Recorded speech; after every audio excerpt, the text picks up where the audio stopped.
All right, here we go. Number 3, also going to Mount St. Joseph University, Mr. Jacob Crabill.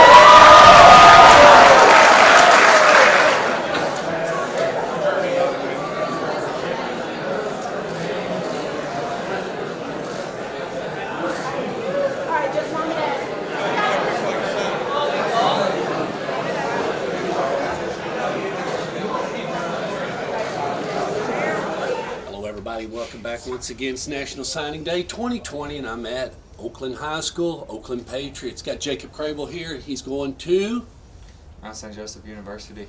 And I just found out Mount St. Joseph, of course, is just a little bit right there outside the Cincinnati metropolitan area. Yes, sir. And everything. About how many students are we talking? It's pretty reasonable. It's about the same size as this school, so nothing much of a change academic and class size. So I think it'll be easy to convert. They pulled 2 kids from here. You're one of them. Talk about it when you all were going through the recruiting process. What that's 4 hours and 30 minutes from here. What took you up that way? Because it's colder up there and it's off the Ohio. So talk to me a little bit about that. So when I was younger, I was born in Columbus. I'm from Ohio. All my family. What is this? They're coming from Ohio down here. We got them coming from everywhere. But keep it up, Crabill. Talk to me. Something different down here. You know, the football is great, but we're from What's Ohio. better? That's the reason why we're faster. Yes, of course. But like my mom, she went to Ohio State University. Bless her heart. The Buckeyes. Yeah. You know, my dad went to OU, and then all my family's up there. I got family in Springfield, good people, though. Urbana, Lima, Alger, all over the place. So I had the family ties that drew me in there, and then I was sitting there, and they were my first offer. So they knew of you then, at a young age. No, it was just recently. We had an OTA camp on the weekend, so they came up and they started talking to me, and they're like, "We're going to get you up on campus." So I was like, sounds good. Let's do it. A lot of people say they're going to, hey, we're going to send you something. Come on up. And how many people did tell you something and then didn't follow up? Oh, quite a few. Great salespeople out there. Yes, sir. Yes, sir. But you know, I think they stayed on the ball. Like, no offense to other colleges, but they would kind of come and go, and they would talk here and not say much. But Mount St. Joe is something in the mail every other week, and keeping in contact, and their criminology. I'm going to go with the college state criminology. Okay, so criminal justice. Yes, sir. I went to a school that had criminal justice. I took defensive driving. You know, think about it. Did you know Burt Brown's daddy taught me in college? Yes, the old coach is now over at Tech. But keep going. But their criminology is like, it's one of the best that I've seen, like best bang for the buck, because they got one dude. I talked to him when I went on my visit, and he seems pretty cool. And then they have Mr. Revolta, or Professor, however you would like to say it.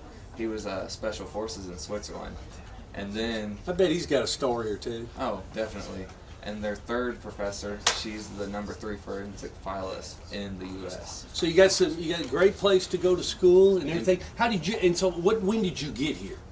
I was really young. I think I was in Ohio for only a year and a half, 2 years, something like that. My father ran a burger shop right there in Bell Fountain. We were just outside of Bell Fountain. Right. And then my mother was working with Verizon down here because they were trying to open up the new Verizon Center. I worked with them a little bit. I know those guys. She would sit there and drive down here during the week, and then she would go back up in Ohio on the weekends. So Verizon offered to move us down here, and we were like, sure, let's do it.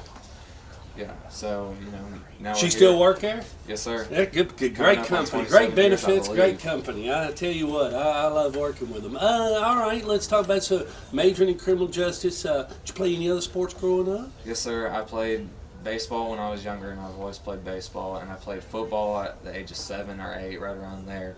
And then whenever I got to middle school, I still played baseball. I added on wrestling my 8th grade year.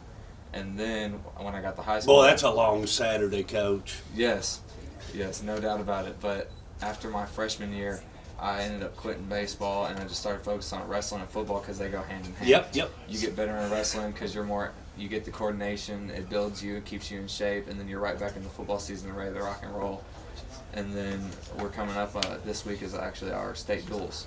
So we have state duels Friday, and looking to get some hardware. I did a highlight video on a boy that played at Brentwood Academy, and then he went on to Navy, and I don't think he ever lost a wrestling match. His name was Amos Mason. Ever heard of him? No, sir. Well, you can look him up and everything. to the Oakland, to the coaching staff, to the people and everything. Say something a little bit to them before we get off here. All right. I just want to thank y'all for everything you did for me, whether going in the weight room, keeping me accountable in class, making sure my grades are up. Thank you for getting me right, because I came in as a weak freshman and now I'm here today. I never thought I'd be able to play college ball just because of my position and my size, but now I've made it here and plan on going to college and dominating, getting bigger, faster, stronger. Just want to thank all my teachers for helping me through the classes, helping me on the ACT, whether it was early morning studies for practicing that, and everyone, all the staff is great. I just love them, and they make your day go by really well. Finally, Mom and Dad, I know you got a good support group. I kind of talk to your dad every once in a while before I get on the air, but good people, good people. Yes, They've sir. been right with you, hadn't they? Yes, sir. Same goes for Mom and Dad. Just thank them for even moving down here. We didn't have to move down here, but I got blessed enough to make it to Oakland High School. Just want to thank them whenever I made a bad grade, even if it was just a C or a B. They always pushed me to be the better me, eat right, and keep my body healthy. They helped me keep my grades up. I remember one time I came home and I thought I had an F, but they sat there and they started looking at it. It was some other kid's report card that I got. Oh, no. But it was like some worksheet, but just thank them for being there for me always, and I can always go talk to them about it. So, You know what I did one time when I had an F? I just pulled a line down the side of it and I made it an A. Good luck.